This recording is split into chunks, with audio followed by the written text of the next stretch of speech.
Assalamualaikum warahmatullahi wabarakatuh. Salam sejahtera. Bertemu kembali di CLC Channel. Hari ini kita kedatangan narasumber untuk PKBM Taman Dewanta untuk jenis keterampilannya barista. Beliau adalah Bapak Sukron Nugroho Eskom. Beliau adalah asesor barista, juga pengurus Forum Barista Nusantara dan juga Kepala Divisi IT untuk PKBM Putra Bangsa di Pemalang. Selamat siang Mas. Siang Pak. Sukron. Terima kasih telah berhari-hari ini ada di PKBM Taman Dewanta.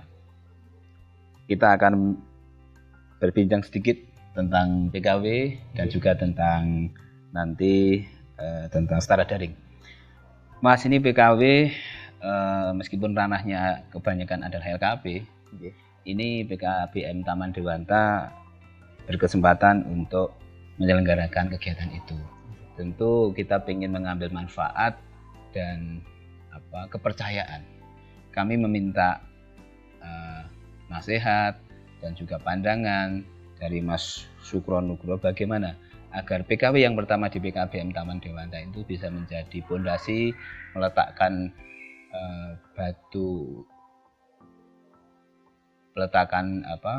pertama untuk kegiatan yang lebih bagus lagi. Monggo Mas. Untuk PKW barista ya. Kalau untuk PKW barista karena kita outputnya itu PKW kan kewirausahaan ya Pak. Jadi kalau kewirausahaan ya berarti anak-anak yang kita latih itu ya nantinya outputnya akan berwirausaha. Jadi seperti kita tahu di program PKW ini kan anak-anak itu mendapat bantuan usaha. Jadi kalau bisa ya bantuan usaha tersebut sesuai dengan yang dibutuhkan di lapangan. Kemudian anak-anak yang kita latih yang tadi dilatih dengan kami juga itu sudah bagus, kita sudah dapat chemistry seperti itu. Harapan saya di PKBM Taman Dewanta ini bisa mensupport untuk mereka itu ya outputnya adalah membuat kedai kopi atau coffee shop seperti itu. Jadi kalau di situ ada berapa kelompok ya outputnya harus sesuai. Kemudian untuk alat bantuannya juga diserahkan ke peserta dengan mungkin ada MOU, barangkali siswa itu nanti tidak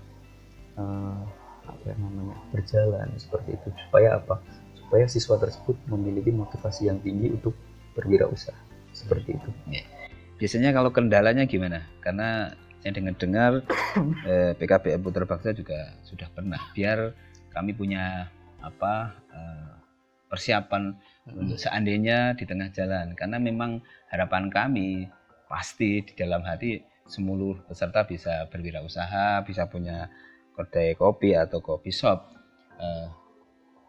Pengalaman panjenengan biar untuk kami ini. Di pengalaman kami itu karena bantuan usaha itu kan kecil. Jadi harus bentuknya kelompok supaya mencukupi untuk usaha. Nah di kami itu pengalaman karena satu kelompok itu tidak satu tempat dan tidak satu misi. Jadi itu Pak terkendalanya. Jadi ada kelompok yang miss, jadi nggak bisa untuk usaha bareng seperti itu. Itu karena lokasinya jauh atau memang pemikirannya tidak nyambung? Lebih ke lokasinya Pak. Lokasinya jauh. Jadi seperti makanya ini pengalaman ya untuk depannya biar lebih bagus ya di rekrutmennya dipetakan begitu ya. Dipetakan dan harus satu misi dalam arti ya di pelatihan ini supaya dapat chemistry-nya bagaimana untuk kelompok itu, untuk nantinya ini kelompok kita satu visi satu misi gitu Pak. Jadi biar nggak ada nanti namanya usaha kan ada kontok-kontokan mungkin atau bagaimana nantinya nggak jalan seperti itu. Makanya kita juga tadi seperti ada MOU seperti itu supaya nanti mereka bertanggung jawab. Ya mohon maaf mungkin ada ya yang kok alatnya dijual ngaten. Oh gitu ya. Iya. Itu kan riskan sekali Pak kalau kita nggak ada MOU seperti protect, itu kan. Makanya kita protek dengan seperti itu. khawatirnya kan bisa seperti itu. Itu buat pengalaman sih, Mbak. Iya. Ya, terima kasih, meskipun saya agak optimis dengan anak-anak tahun ini kok sepertinya ada chemistry, karena itu teruji secara alami, mereka daftar sendiri dan punya passionnya kayaknya bisa masuk. Ya, harapan kami nanti bisa sukses, Mas. Amin. Nah, sedikit saja sebelum kita ke tema lain, itu PKW ini kan menarik ya. Saya kemarin ngobrol-ngobrol sama Mas Rinto, beliau mengatakan kalau PKBM bisa membuat kurikulum kecakapan hidup seperti PKW ini kayak ideal banget lah lembaga ini. Panjenengan sering membuat modul dan sebagainya. Bagaimana kalau diperbanyak keterampilan-keterampilan kita yang bukan proyek PKW, tapi keterampilan PKBM tetapi bersilabus atau berkurikulum yang semirip dengan PKW, memungkinkan tidak? Ya, sangat memungkinkan, Pak.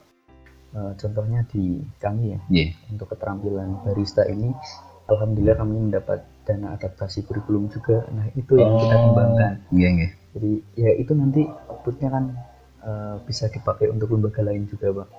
Nah, modul yang disusun tim itu kan bisa dipakai nantinya untuk PKBM lain yang sama kebutuhannya seperti itu. Jadi misalkan katakanlah itu nanti kita kan bikin barista nih, Pak. Jadi nanti kok di sini sumber dayanya atau bahan bakunya itu memadai dan sama geografisnya, itu bisa dipakai di sini. Jadi untuk keterampilannya bisa menggunakan. Mengaksesnya gimana ya? Kebetulan kita punya kenal jenengan, misalnya ada PKBM yang di sana yang tidak punya banyak jaringan, itu gimana ya biar mendapatkan model keterampilan yang sudah berkurikulum dan sampai dengan uji kompetensi. Biar nanti gini, saya sebenarnya mengidealkan kegiatan ini untuk anak-anak didik kita. Kita anak didik banyak, tetapi ini bukan anak didik kita. Nah, kalau anak didik kita kan sudah nanti bisa dapat ijazah formal seperti biasanya, ditambah dengan uji kompetensi yang itu kayaknya membekali mereka itu puas begitu, Mas. Ini gimana ya? Itu sudah dipikirkan oleh direktur sudah ya? Sudah, Pak. Sudah. Nah, itu ya dengan tadi modul tadi ya punya, karena memang sekarang ini ya pilot projectnya itu yang sekarang ya itu dari modul keterampilan itu, kalau di kami kan barista ya, Pak. Ya, alhamdulillah karena kami juga ada UJK-nya. Jadi siswanya itu bisa setelah pelatihan barista itu bisa uji kompetensi. Dan itu kan bukan seperti pelatihan LKP dalam arti beberapa hari kemudian selesai gitu. Tapi itu kan sesuai dengan kurikulum K13. Jadi ya kayak di kami yang sudah jalan cuma modulnya belum ada. Nah, sekarang baru dibuat dengan dana adaptasi kurikulum. Ya, jadi ya keterampilan tiap hari Sabtu itu berlatih barista. Kalau kita punya banyak info seperti ini kan bisa memberitahukan teman-teman PKBM yang sedang merancang RAB untuk keterampilan biar terarah ada kurikulum ini, Pak. Kabar baiknya lagi untuk barista, ini kan kita tim untuk pengajuan LSK ini sudah jalan. Ya, semoga tahun ini jadi LSK-nya, jadi kita bisa untuk uji kompetensi. Kalau LSK itu kan nanti dipakainya bukan hanya di ranahnya kita ya, bukan. Kalau LSP itu kan profesi ya, Pak. Kalau LSK itu kan Kemendikbud. Jadi bisa untuk SMA ya, seperti yang sudah ada lah katakanlah kayak boga ini kan barista. Makanya teman-teman yang mungkin sumber dayanya memadai, kemudian bahan bakunya ada, bisa untuk buka yang barista seperti itu, Pak. Terima kasih. Kita punya catatan-catatan penting untuk kegiatan barista biar kita punya kurikulum yang lengkap, karena tempat sini sepertinya cocok. Ini kemarin sudah ada Pak Lurah itu pengembang usaha itu sudah nanyakan, Mas, kalau ada yang bagus kami siap nampung gitu dan sebagainya. Padahal kita tahu bahwa tujuannya mereka berwirausaha, tapi oke lah, intinya bahwa banyak yang minat meskipun belum banyak yang mengetahui. Terima kasih, Mas. Kita ada tema satu lagi yang mudah-mudahan cukup ruang untuk ngobrol sedikit. Beliau ini di samping juga seorang asesor barista, juga sering dipercaya oleh direktorat terkait dengan setara daring. Ini yang sudah mulai banyak digunakan oleh PKBM. Meskipun presentasinya berapa, ini nanti beliau akan sendiri. Mas, yang memakai setara daring ada berapa PKBM nih? Kalau sekarang itu baru 2.700, Pak. 2.700. Iya, dari total seluruh PKBM itu hampir 10.000. 10.000. Iya, jadi masih Dari ya, 2%. dari 20% ya. 20% ya. Yang baru pakai itu. Itu pun dari 2.700 yang aktif berapa itu? Yang aktif paling baru 200, dalam arti yang terdaftar itu ya cuma daftar ngaten Pak. Cuma belum diimplementasikan karena masih banyak kabupaten kota itu yang belum memiliki atau belum terfasilitasi untuk mengimplementasikan. Jadi mau tanyanya tuh kemana? Seperti itu. Nah, sebenarnya kami juga membuka peluang untuk kita bareng, dalam arti kita sharing, yang nggak bisa konsultasi dengan kami seperti itu, karena dulu itu kami juga terpilih 10 PKBM untuk piloting program setara daring ya, khususnya kami karena letaknya di Jawa Tengah ya, kami membawahi lingkup Jawa Tengah. Seperti itu.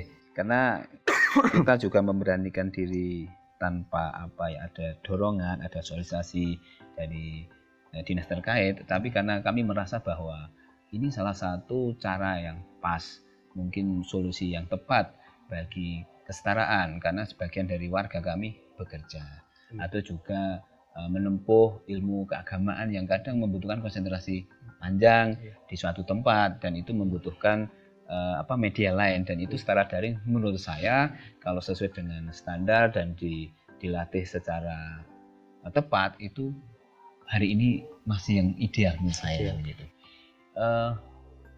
Berikan Mas, ini belum banyak teman-teman PKBM yang menyadarinya. Jadi memang betul sekali yang Bapak tadi ucapkan ya. Setara daring ini sebenarnya bukan hanya pasca pandemi ini atau ya COVID ini ya Pak, tapi dari dulu, dari tahun 2017 itu memang ranahnya ya diciptakan untuk tadi. PKBM itu kan banyak sekali yang bekerja sambil sekolah. Ya. Selain itu, ini juga buat konsentrasi lain, dalam arti contoh lah, katakanlah pemain bola tapi pengen sekolah, tapi dia harus menjalankan aktivitas untuk bolanya, jadi dia konsentrasi di situ, belajarnya nggak mungkin bisa tatap muka kayak homeschooling seperti itu. Makanya ya dengan setara daring ini sebenarnya ini memberikan jawaban seperti itu. Nah, dan perlu mungkin rekan-rekan ketahui, setara daring ini rekodnya sangat jelas.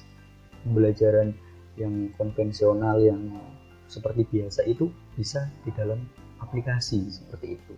Ada kelasnya, ada mata pelajarannya, ada materinya, ada tugasnya, ada penilaiannya. Di situ ada rapotnya ya. Ada rapotnya. Jadi kegiatan pembelajaran itu siswa juga bisa mengetahui, tutor juga bisa mengetahui lebih detail. Dan pihak luar bisa tahu yang aktif siswa berapa, tutor berapa, modulnya dibaca atau tidak, begitu bisa kelihatan. Nilainya otomatis lulus atau tidak juga kelihatan.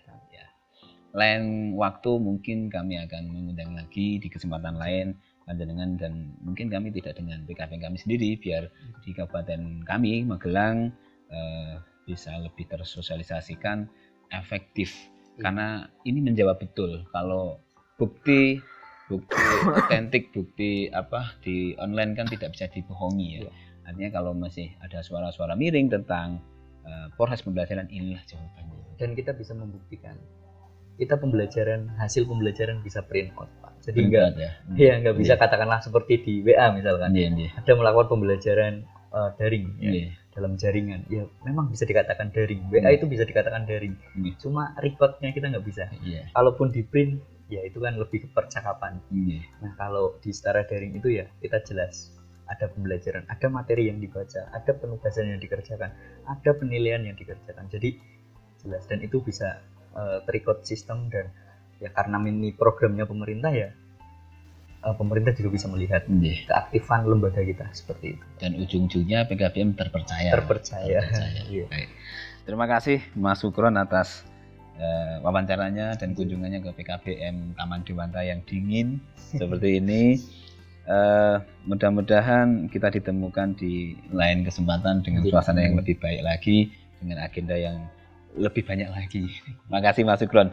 Demikian CLC Channel, pertemuan kita dan ngobrol-ngobrol santai kita dengan Mas Sukron Nugroho. Ada dua hal yang bisa kita petik, bahwa PKBM ini bisa memberikan life skill bagi anak didik, dan ujungnya adalah membuat mampu berwirausaha, tentu dengan kontrol kita, monitoring kita, karena ada alat-alat yang harus kita sampaikan ke kelompok-kelompok itu. Dan kemudian yang kedua terkait dengan sekolah daring, inilah sebenarnya untuk menjawab keraguan pihak luar tentang pembelajaran di PKBM nanti akan dilihat kalau mereka memahami secara daring. Terima kasih Mas Sukron. Mohon maaf banyak kesalahan. Terima kasih. Assalamualaikum warahmatullahi wabarakatuh.